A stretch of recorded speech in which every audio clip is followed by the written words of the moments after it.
Hello, my name is Alex Graham. I'm Sophia Beccari. And I'm Aaron Gibbons. And we are CyberICE Studios. The game that we've come to present to you today is our game Accolade. The game will be in the sci-fi setting because we believe that will be a very popular genre and we can do a lot with it. We hope to bring a unique feel to what can otherwise be a very linear sort of experience. We plan to do this by putting fantasy elements into it. It's like medieval knights. So we kind of mix the styles to make it feel like its own thing. And the art style we will use to do this will be cel-shaded, which will be similar to Borderlands. The game will be PC exclusive, and if the game is successful enough, we will consider porting it to console. But at this current time, with only a small team, we do not have the resources to port it just yet. The audience that we plan to do this for will be 16 to 25, as we believe that the game will not have the sort of content to have it as an 18 rating. But we hope that it will have the correct and good enough content that will appeal to a much wider range. So, just 16 onwards. The feature is in the game is that, as I said, it will be a sci-fi game with a twist, with the medieval setting. It will also have a branching narrative where your choices really matter. So, if you make a choice earlier on in the game, it could have a significant effect on what happens later on. And depending on the choice that you make, it can be good or bad. And the way that we split the game up is that it's split into several chapters, and this gives us a really good opportunity to focus on different sections of the narrative. And we will release these chapters periodically so that they will be developed along a time. This extended development cycle will help us develop the gameplay and the narrative so it can be something really special, and it makes it a lot easier for a small team such as ours. But overall, we want this game to be yours. We want it to be your decisions and your story, and to help with this, you'll be able to personalize your character so you can play it how you want. The narrative of the game will be about two opposing factions that are planning to take over the galaxy, with the player being allowed to join either one of them. The two factions will be called the Accolade and the Keepers, and they both have their own way of dealing with situations. The alternate ways to deal with situations will affect what people think of you, and just be generally difficult, make it more difficult for the player to decide what they want to do. Because every decision that you have in this game will have some sort of weight, and a lot of them will have an effect on what happens later on. The first release will be the first chapter, which will be the entrance. The entrance into the game. And when you start the game, it'll be you initially joining the Keepers, as we want them to be quite a large focus of the game. But later on, you'll be given the option to leave. But we want to give you enough information beforehand, and so you can really make an informative decision when deciding on whether you want to join the Accolade or stay with the Keepers.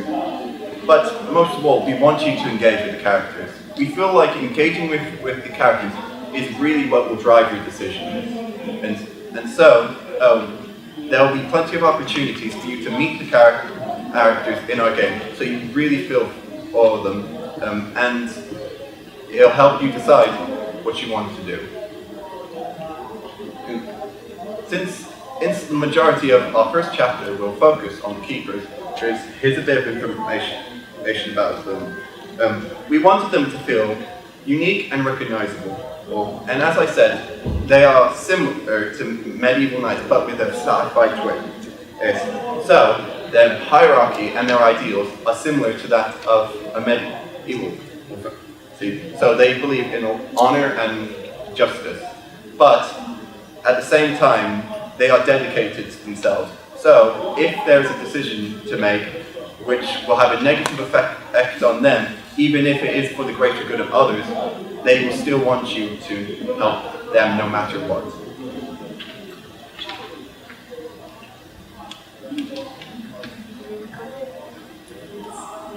Right, so as I said, I'm Sophia Carey and I'm the concept artist, so I'm going to be talking about editing. So firstly, these are the two cities that you'll be encountering. This is the polished raw Kepson keys, and on the reverse we have the rusty kind of running down, don't really want to be in that kind of city. So the polished up ones, these will have high security. Basically, the kind of loot you'll get there will be like high-end shots, so very pricey weapons for your journey. But if you dare to venture in here, you'll encounter much more enemies. And we also have the black market here, which you can get the item from, so that would be worth it. And next we just have the hubs. This is where the player will get briefed on their missions. Here we have the Accolade hub, so you can tell these are the bad guys. And the keepers, these are more the good guys, so we went for more of a lighter feel on this one.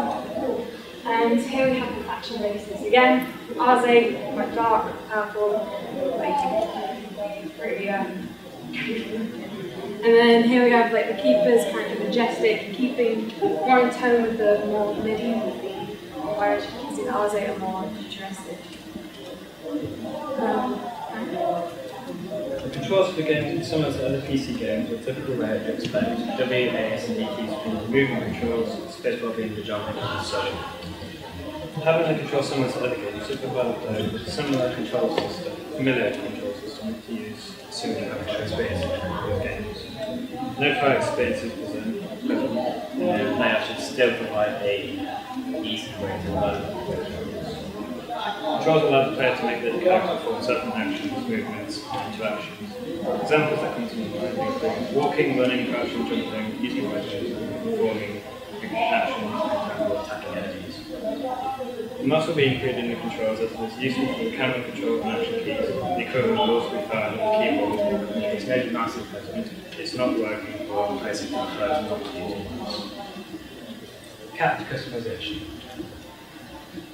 Playable character is customizable, allowing the player to alter the preset models to their own preferences. This should allow a bit more immersion for the actual players, because they can create themselves as the actual character or put their own creation into the game, making it not only a game and story unique in a certain way, but gives the player more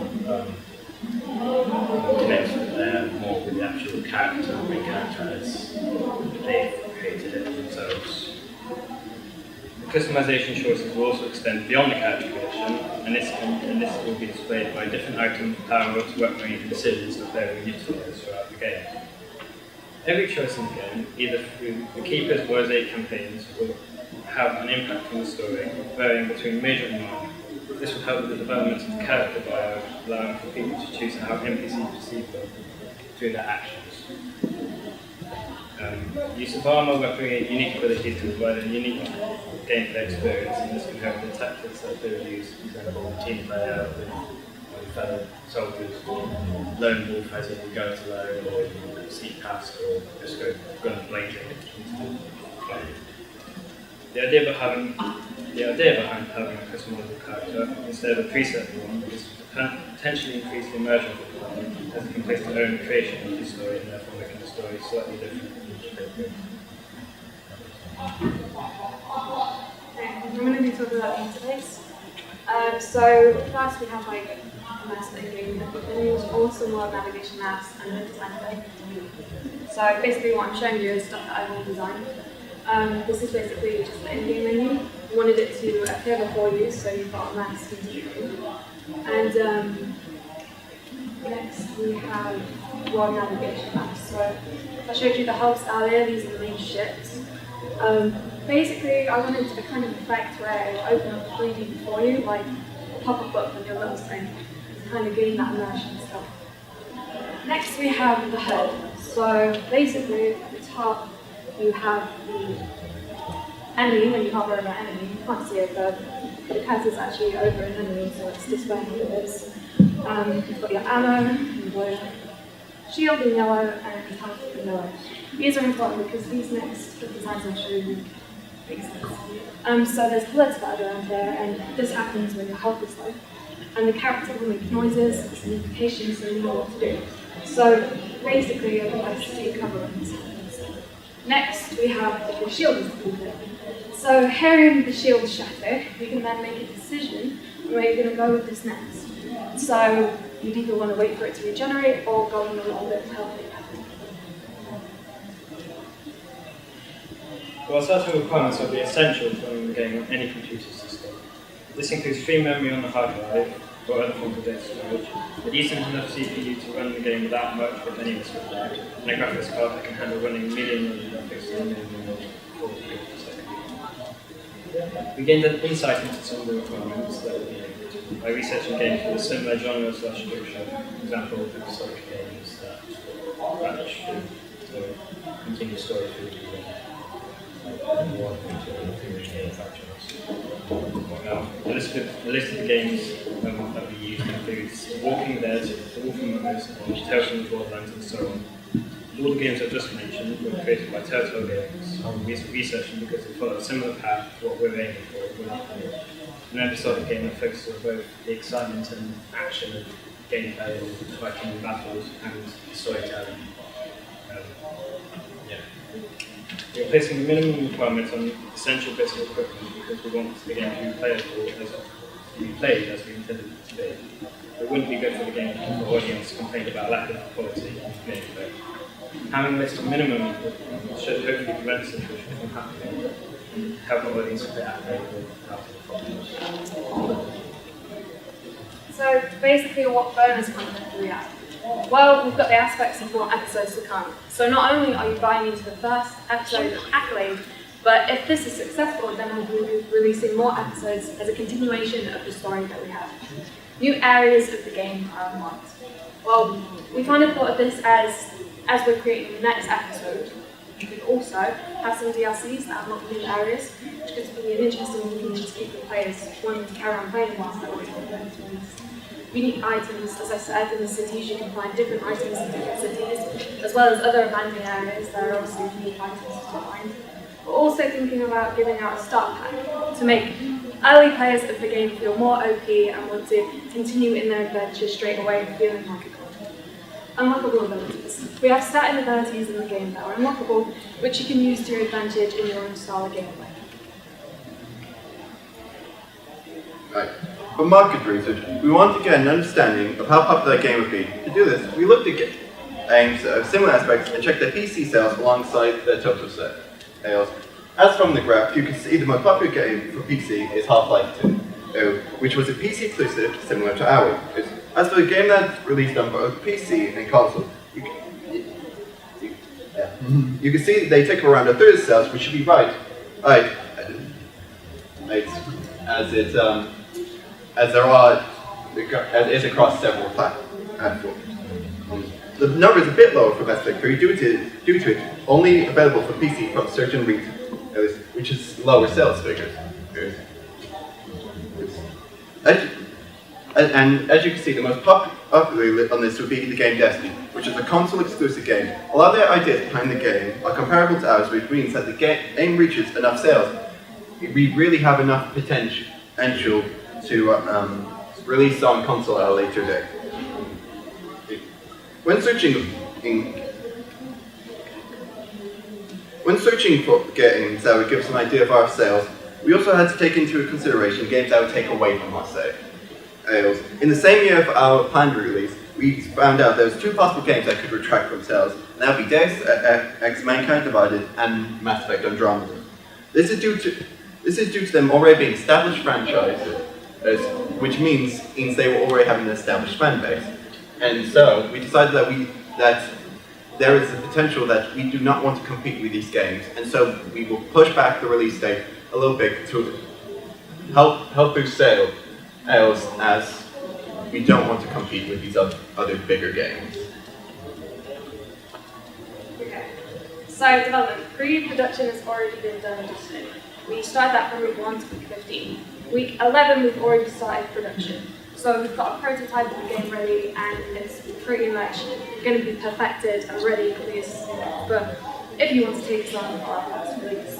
And hopefully, it's obviously a continuation series, which in itself is a really big selling point, because if you invest in this, you're investing in the other episodes to come, which will continue the game and hopefully sell.